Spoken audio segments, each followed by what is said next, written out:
What's up, everybody? Ali Mania here, back in with another review, and this time I'm reviewing a Marvel Legends, the Marvel Legends Spider-Man 2, quote unquote, Dr. Octopus or Doc Ock, which is actually the Spider-Man No Way Home version, obviously just rebranded as the Spider-Man 2.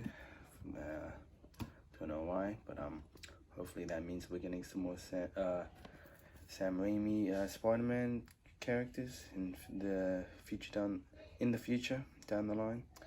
But without further ado, let's get into this review and figure. Here are the accessories of the figure, not including the Waldos or tentacles on the back of the figure. He comes with a big range of hands or tentacle splices. I don't know what to call them, but basically there's a very spread out open version, one for standing. There's one that has articulation where you can stab and grab, and these are very tight at the moment, and basically I would be careful with these because these things could snap. I've seen on a lot of people's Doc Ocks that these spades have been breaking pretty easily. Here's a clawed version, which is not interchangeable, which is not articulated. It's just a solid piece, and it clips on pretty easily. It also has a red light, which is a pretty cool detail. I would really like to see more of these, except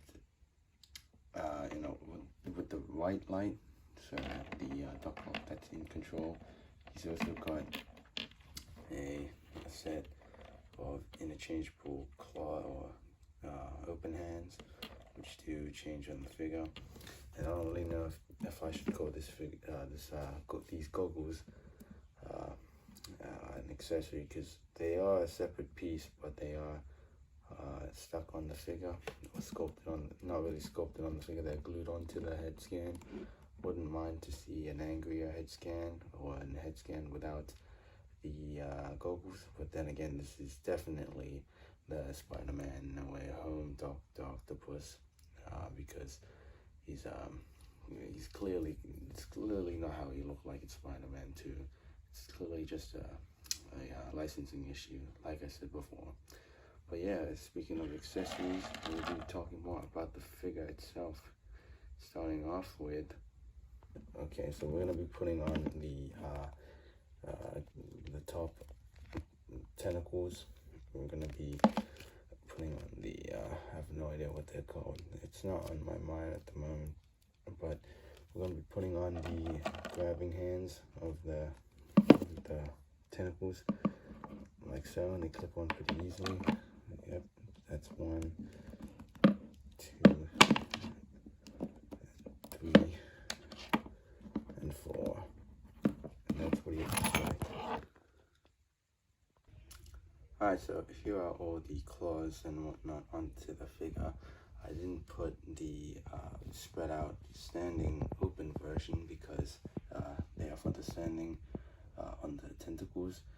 It is really hard to put this figure or to stand this figure without it falling on its face, or rather its back, because of the weight of the tentacles. I can't really get into a lot of the really in depth into the figure because of the way it's just sculpted in with the tentacles. As you can see, it's falling down, so I'm going to be holding it for the rest of the review. Now for the goggles, it does look like Alfred Molina underneath the goggles, or like glasses or whatever. He's got the signature bowl cut emo style haircut. Don't really know what it's called.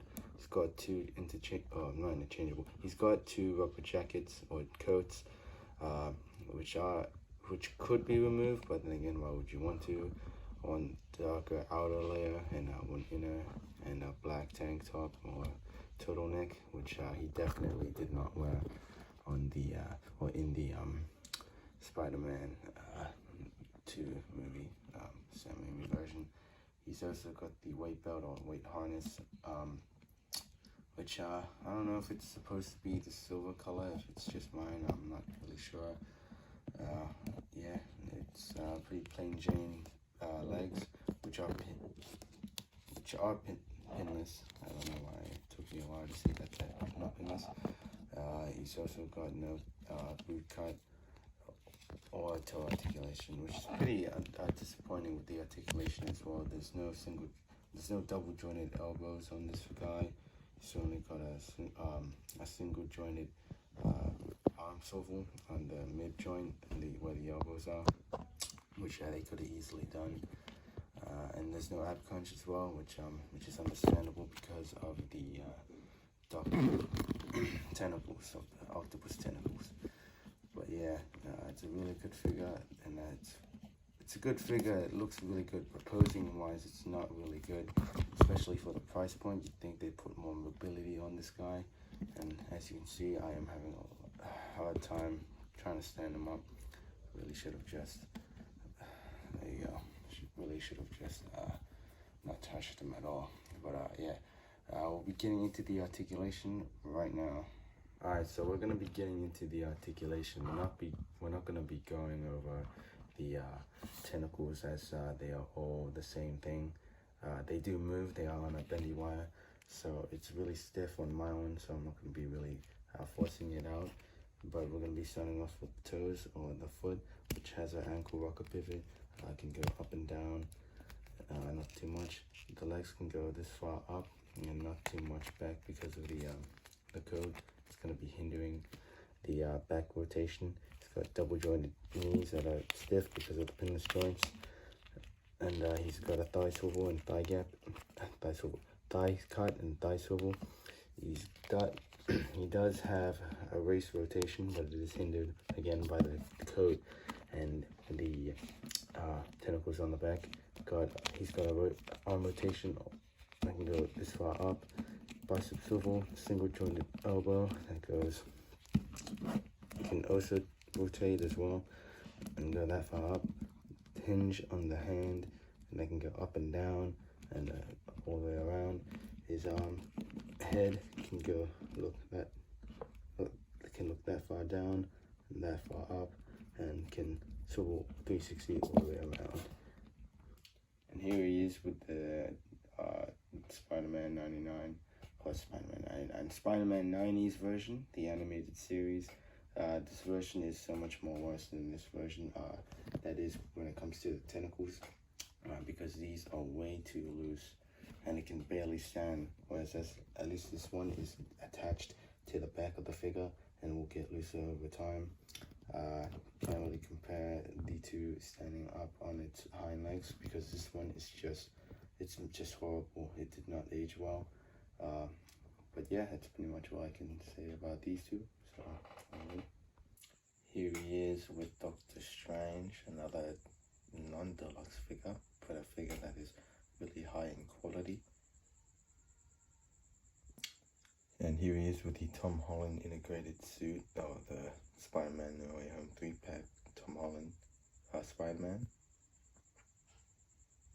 And here he is with the two Tobey Maguire figures, the masked version and the unmasked version. And I really like the way these two scale. So overall, it's a pretty nice looking figure. It is a great figure. But it's terrible. It's not good at all. I do not like it whatsoever. I do not like posing it whatsoever. The price of it is not good either. For the price, you'd think they'd give more interchangeable heads and hands and the claws for the white version with the Doc Ock that's not mind controlled by the tentacles. Instead, they just gave single jointed, or not single jointed, but only 3 sets of claws for the tentacles, and the tentacles itself is way too stiff. But I would say I'd like it, but at the same time I don't like it. I don't know, man. I'm very conflicted on this figure. I do recommend it, but I do not personally like it, especially for the price point. I highly recommend buying it at stores instead of buying aftermarket prices for this figure.